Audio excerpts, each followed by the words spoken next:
పొరుగు రాష్ట్రాల కంటే మన రాష్ట్రంలో పన్నులు అధికంగా ఉండడంతో యజమాని ఒక్కో వాహనానికి ఏటా 2 లక్షల రూపాయలు నష్టపోతున్నాడని లారీ యజమానుల సంఘం రాష్ట్ర అధ్యక్షుడు పి గోపాల్ నాయుడు ఆందోళన వ్యక్తం చేశారు. ఆంధ్రప్రదేశ్ లారీ యజమానుల సంఘ సర్వసభ్య సమావేశం విజయవాడలోని కార్యాలయంలో నిర్వహించారు. సంఘం రాష్ట్ర ప్రధాన కార్యదర్శి వైవి ఈశ్వరరావు మాట్లాడుతూ గత ప్రభుత్వ హయాంలో వివిధ రూపాల్లో విధించిన పన్నులతో ఆర్థికంగా నష్టపోయామని, కూటమి ప్రభుత్వం ఆదుకుంటుందని ఎదురుచూస్తున్నామని తెలిపారు.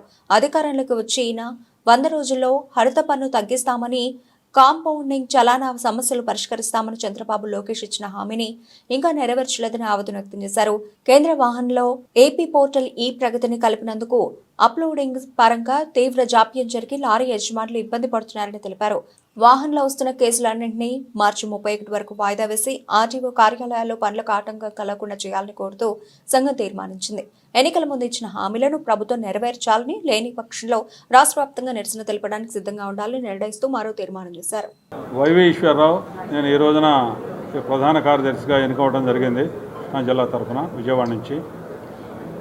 ఇప్పుడు గత ప్రభుత్వంలో మా రవాణా రంగం మీద అంతకుముందు 200 నుంచి 500 రూపాయలు ఉండే గ్రీన్ ట్యాక్స్ని దాదాపు 25,000 రూపాయలు పెంచడం జరిగింది. అలాగే 1000 రూపాయలు ఉన్న ఓవర్ హైట్ కేసు 20,000 రూపాయలు పెంచడం జరిగింది. అలాగే 2,000 రూపాయలు ఉండే ఓవర్లోడ్ కేసులు అవి 20,000 రూపాయలు పెంచడం జరిగింది. అట్లాగే రోడ్డు ట్యాక్స్ కూడా బాబు తగ్గించండి అని చెప్పి మేము గోల్ చేస్తూ ఉంటే దాన్ని 30% పెంచడం జరిగింది. ఈ రకంగా అనేక ఇబ్బందులు పడుతున్న సందర్భంలో 2023లో ఆ రోజున ప్రతిపక్షంలో ఉన్న చంద్రబాబు నాయుడు గారికి అవన్నీ కూడా వివరంగా ఇచ్చాం. తర్వాత ఆగస్టు నెలలో ఈయన లోకేష్ గారు ఆయన పాదయాత్ర సందర్భంగా అవన్నీ కూడా డేటాతో సహా ఇచ్చాము. మన దగ్గర డీజిల్ రేట్లు ఇలా ఉన్నాయి, ఈ రేట్లు ఇలా ఉన్నాయి. దీనివల్ల ఇతర రాష్ట్రం ఉన్న వాళ్ళకి మనకి దాదాపు సంవత్సరానికి వచ్చేసరికి దాదాపు 4 లక్షల రూపాయలు అదనంగా మనకి భారం పడిపోతుంది అన్నిట్లోనూ. దీనివల్ల ఇట మనకి ఇబ్బంది పడుతున్నాం అని చెప్పి ఆయన దృష్టి తీసుకెళ్ళినప్పుడు ఆయన ఎంతో బాధపడి నిజంగా 200 రూపాయలు 25,000 రూపాయలు చేశారా, ఇది చాలా దారుణమే. మేము వచ్చిన 100 రోజుల్లో మేము ఈ సమస్య పరిష్కారం చేసి వెంటనే మేము అది గ్రీన్ ట్యాక్స్ మాత్రం తగ్గిస్తానని చెప్పి ఆయన వెంటనే చెప్పారు. మిగిలిన విషయాలన్నీ కూడా ఇప్పుడు మీరు ఇచ్చిన డేటా ప్రకారం డీజిల్ ప్రైస్ కానీ లేకపోతే ఇంకా ఈ రోడ్ ట్యాక్స్ కానీ అట్లాగే పెనాల్టీలు కానీ ఏమున్నాయో అది ఎంతవరకు ఎలా తగ్గించాలో ఏంటో చూసి దాన్ని చేస్తామని చెప్పి చెప్పడం జరిగింది. ఇప్పుడు మాకున్న పరిస్థితి ఏంటంటే ఈ ప్రభుత్వం వచ్చిన తర్వాత వాళ్ళు ఇచ్చిన హామీలు కొన్ని నెరవేరుస్తున్నారు. తర్వాత ఈ అమరావతి అభివృద్ధి కార్యక్రమంలో వాళ్ళు 2047 విజన్ 2047లో బిజీగా ఉంటాం. ఆ తర్వాత ఇక్కడ వరదలు రావటం ఇవన్నీ అసోసియేషన్ తరఫున జనరల్ బాడీ మీటింగ్ జరిగింది.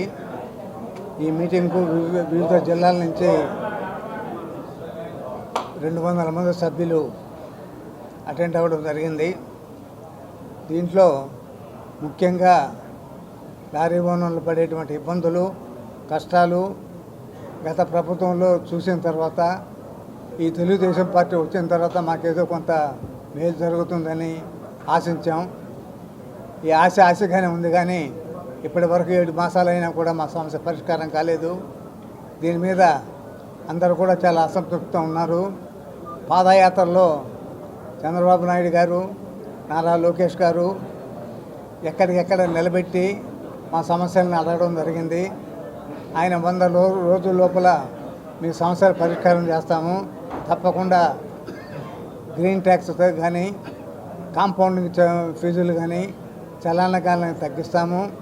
అదేవిధంగా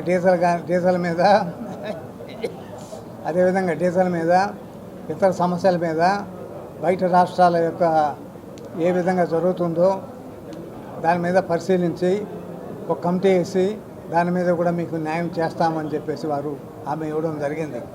కానీ ఇప్పటి వరకు